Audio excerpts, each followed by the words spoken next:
આકરી ગરમીના પ્રકોપ વચ્ચે હેલ્મેટમાંથી મુક્તિ આપવા ઉઠી માંગ। પૂર્વ ધારાસભ્ય ધીરુભાઈ ગજેરાએ મુખ્યમંત્રીને લખ્યો પત્ર। શહેરીજનોને આકરી ગરમી વચ્ચે હેલ્મેટમાંથી રાહત આપવાની માંગ કરી। ગરમીમાં પ્રજાના આરોગ્ય માટે હેલ્મેટ જોખમરૂપ સાબિત થશે। આકરી ગરમીના પ્રકોપમાં હેલ્મેટ વધુ મુશ્કેલી ઊભી કરશે તેવું કહેવું છે પૂર્વ ધારાસભ્ય ધીરુભાઈ ગજેરાનું।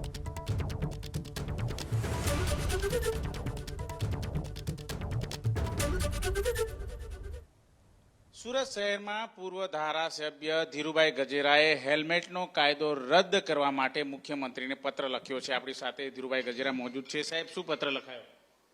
મેં આજના દિવસમાં પત્ર લખ્યો છે કે સિટી વિસ્તારની અંદર હેલ્મેટ એક લોકોને પોતાના પ્રવાસ કરતાં એક બોજારૂપ બની જાય છે। હોસ્પિટલે જવું, માર્કેટમાં શાક લેવા જવું, કોઈ પણ જગ્યાએ લગ્ન પ્રસંગમાં જવું, કોઈ શ્રદ્ધાંજલિમાં કાર્યક્રમમાં જવું, કોઈ પણ જગ્યાએ હેલ્મેટ અને ગાડી પર તમે લોકલ ગાડી પરથી ચોરાઈ જાય છે। અને સિટી વિસ્તારની અંદર આ 40 થી 45 ડિગ્રીની ગરમી કે સાંજના પણ એટલો ઉકળાટ હોય અને સિટી વિસ્તારની અંદર હેલ્મેટ એ ખરેખર લોકોના આરોગ્ય માટે બહુ જોખમી છે। કારણ કે કોઈ પણ આજે એસી ચેમ્બરમાં બેસીને નિર્ણયો કરે છે કે લોકોની સેફટી માટે માત્ર હેલ્મેટ જ છે। સારા રસ્તા, સ્પીડ બ્રેકરો, રસ્તા પરના કચરાના ઢગલાઓ, ખાડાઓ એ નથી દેખાવ, ખુલ્લી ગટરો નથી દેખાતી આ એસી ચેમ્બરમાં નિર્ણયો કરનારાઓ। ત્યારબાદ સિટી વિસ્તારની અંદર જ્યારે આજના દિવસની અંદર હું હેલ્મેટનો કાયદો ખૂબ જ પ્રમાણમાં એનો વિરોધી છું। કારણ કે જે લોકોને આજના દિવસમાં મેં જોયું 15મી તારીખે 15મી ફેબ્રુઆરી ઇમ્પ્લિમેન્ટ થયું ત્યારે લોકોએ 300 રૂપિયાનો હેલ્મેટના 1500 ચૂકવા। આજે મોંઘવારીના ત્રાસથી લોકો પીસાઈ રહી છે। દિવસે ને દિવસે મોંઘવારી કૂદકે ને ભૂદકે વસી રહી છે। લોકોની આવક ઘટતી રહી છે। તેવામાં મતલબ હેલ્મેટ ચોરાઈ જાય એ બીજી વખત બેને હેલ્મેટ લેવો પડે કાં દંડાય પોલીસ દ્વારા।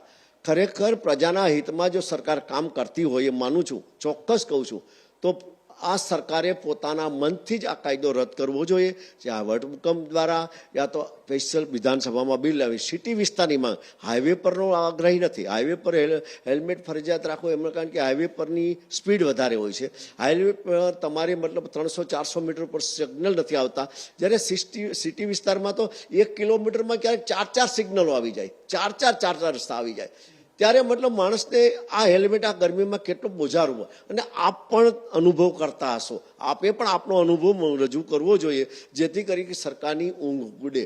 કારણ કે અત્યારના દિવસની અંદર પંચાયતથી પાર્લામેન્ટ સુધી 100% રિઝલ્ટ જ્યારે આપતી હોય પ્રજા, એટલે હંમેશા માટે આ સરકારને થોડું ઘમંડ આવી ગયો છે, વાત ચોક્કસ હું કહું છું। અને ઘમંડની અંદર રચતી સરકાર પ્રજાનો ખ્યાલ નથી। જેવી રીતે સ્માર્ટ મીટર દાદાગીરીથી લગાવાઈ રહી છે, આજે શિક્ષણની અંદર લોકો ડ્રોપ લઈ રહ્યા છે આ મોંઘવારીના ત્રાસથી સરકારી સ્કૂલમાં, કારણ કે મોંઘી ફી ભરી શકતા નથી અને આજે રિક્ષામાં આવવું જવું એ લોકોને પરવડતું નથી। જેથી કે સરકારી સ્કૂલોમાં આજે મધ્યમ અને ગરીબ વર્ગ પીસાઈ રહ્યો, ત્યારે હું આગ્રહી છું કે એમની અંદરથી હેલ્મેટના કાયદામાંથી મુક્તિ આપવી જોઈએ એવો મારો આગ્રહ છે।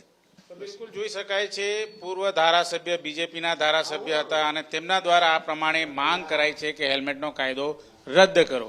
કેમેરામેન રાકેશ પાનવાલા સાથે ધનરાજ બાગલે, એબીપી અસ્મિતા, સુરત।